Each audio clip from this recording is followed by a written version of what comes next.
Kasako Media, tunaangazia maisha, tunaandika kesho. Taarifa kwa umma.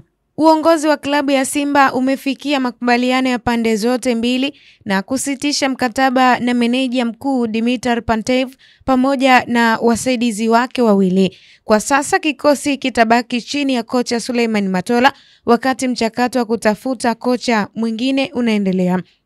Klabu ya Simba imethibitisha rasmi kusitisha mkataba wa kocha mkuu Dimitar Pantev pamoja na wasaidizi wake wawili kufuatia makubaliano ya pande zote mbili. Uamuzi huu umetangazwa leo Disemba 2, 2025 kupitia taarifa iliyotolewa na bodi ya wakurugenzi ya Simba. Kwa sasa kikosi cha Simba kitakuwa chini ya kocha msaidizi Suleiman Matola kwa muda, huku mchakato wa kusaka kocha mwingine mpya ukiendelea. Klabu ya Simba imetoa uamuzi huo na taarifa hiyo kufuatia matokeo mabovu ambayo yamekuwa yakiendelea kuikumba klabu hiyo ya Simba katika michezo mbalimbali.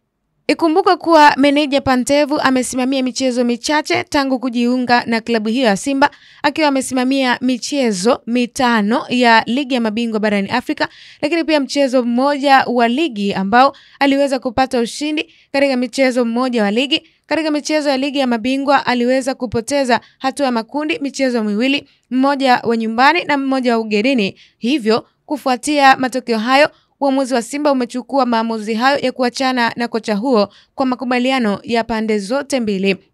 Nikusihi mtazamaji wa Kasako Media, endelea kutufuatilia katika mitandao yote ya kijamii.